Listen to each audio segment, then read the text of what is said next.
Big boss Malayalam season 6 നിന്നും അങ്ങനെ അസീറോക്കി eject ആയിരിക്കുകയാണ്. സിജോനെ തല്ലിയതുകൊണ്ടാണ് അസീറോക്കിനെ ഇജക്റ്റ് ചെയ്തിരിക്കുന്നത്. ഫിസിക്കൽ അസോൾട്ട് ബിഗ് ബോസിൽ ചെയ്യാൻ പാടില്ല എന്നുള്ളത് വലിയൊരു നിയമം തന്നെയാണ്. നമുക്കറിയാം റോബിനൊക്കെ അതിന്റെ പേരിൽ പുറത്താക്കിയിട്ടുണ്ടായിരുന്നു. അപ്പൊ നാളെ അസീറോക്കിനെ പുറത്താക്കുന്നതാണ്. സിജോയും അസീറോക്കിയും തമ്മിൽ കുറച്ച് ഇഷ്യൂസ് ഒക്കെ ഉണ്ടായിരുന്നു. അപ്പൊ ലേറ്റസ്റ്റ് പ്രൊമോ പുറത്ത് വന്നതിൽ കാണാൻ കഴിയുന്നത് സിജോ അസീറോക്കിയെ പ്രവോക്ക് ചെയ്യുന്നതായിട്ടാണ്.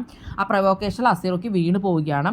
ബിഗ് ബോസ് വീട്ടിൽ അന്ന് കീ കാണാതെ പോയ സമയത്ത് കീ കിട്ടാൻ വേണ്ടിയിട്ട് സിജോയും അസീറോക്കിയും ഒക്കെ സമരം ചെയ്തിട്ടുണ്ടായിരുന്നു. അതിന്റെ ക്രെഡിറ്റ് സിജോ എടുത്തു എന്നുള്ളത് അസീറോക്കിക്ക് വളരെ പ്രശ്നമായിരുന്നു. അത് സിജോ ആയിട്ട് അസീറോക്കിക്കുള്ള ഒരു ഇഷ്യൂ ആണ്. നീ കുഞ്ഞുവാവയാണോടാ, നീയാണോ ക്രെഡിറ്റ് എടുക്കണേ എന്നൊക്കെയുള്ള രീതിയിൽ അസീറോക്കി സിജോയോട് സംസാരിക്കുന്നതായിട്ട് കാണാം. അതിനുശേഷം പിന്നെ പറയുന്നുണ്ട് ബുദ്ധിമാനം നോക്കടാ എന്നൊക്കെ പറയുമ്പോൾ സിജോ പറയുന്നത് എവിടെയാണ് കാണുന്നില്ലല്ലോ എന്നൊക്കെ അസീറോക്കി പറയുന്നുണ്ട് നീ ബ്ലൈൻഡ് അല്ലേ, നീ കാണില്ല എന്നുള്ള രീതിയിൽ. പിന്നീട് സിജോ അസീറോക്കിയെ പ്രവോക്ക് ചെയ്യാൻ വേണ്ടി അസീറോക്കിയുടെ താടിയിലൊക്കെ തൊടുന്നുണ്ട്. അതിനുശേഷം അസീറോക്കി പറയുന്നുണ്ട് ഇനി നീ എന്നെ തൊട്ട് കഴിഞ്ഞാൽ ഞാൻ നിന്നെ അടിക്കും എന്നുള്ളത്. അത് കഴിഞ്ഞിട്ടാണ് സിജോ അസീറോക്കിയുടെ പുറത്തൊന്ന് തൊടുന്നത്. അപ്പോഴാണ് അസീറോക്കി കൈ എടുത്ത് അടിക്കാൻ ചെല്ലുന്നത്. അങ്ങനെയാണ് പ്രമോ നിൽക്കുന്നത്. അസീറോക്കി പെട്ടെന്ന് തന്നെ പ്രവോക്ക് ആവുന്ന ഒരാളാണ്. ഈ ഗെയിമിൽ ശരിക്കും പറഞ്ഞാൽ സർവൈവ് ചെയ്യുക എന്നുള്ളത് തന്നെയാണ് വലിയൊരു. ഇതിലിങ്ങനെ പ്രവോക്ക് ആവുന്നവർക്ക് ഒരിക്കലും പിടിച്ചു നിൽക്കാൻ തന്നെ പറ്റില്ല. എബ്രി ജാസ്മിൻ ഇഷ്യൂവിൽ തന്നെ അസീറോക്കി പ്രവോക്ക് ആയിട്ട് അവിടുത്തെ പ്രോപ്പർട്ടി ഒക്കെ ഡാമേജ് ചെയ്തിട്ടുണ്ടായിരുന്നു. ഗെയിം ആണെന്നുള്ള ചിന്ത പോലും ഇല്ലാതെയാണ് അസീറോക്കി ഓരോ ഇഷ്യൂസ് വളരെയധികം പേഴ്സണൽ ആയിട്ട് എടുത്തിട്ട് ഓവറായിട്ടാണ് റിയാക്ട് ചെയ്യുന്നത്. 6 വർഷം കഷ്ടപ്പെട്ടിട്ടാണ് താൻ ബിഗ് ബോസിൽ വന്നേ എന്നുള്ളതൊക്കെയാണ് അസീറോക്കി പറഞ്ഞത്. അസീറോക്കിക്ക് എന്തൊക്കെ പറയണമെന്നോ ചെയ്യണമെന്നോ ഒന്നും ഒട്ടും കൺട്രോൾ ഇല്ലാത്ത ഒരാൾ തന്നെയാണ്.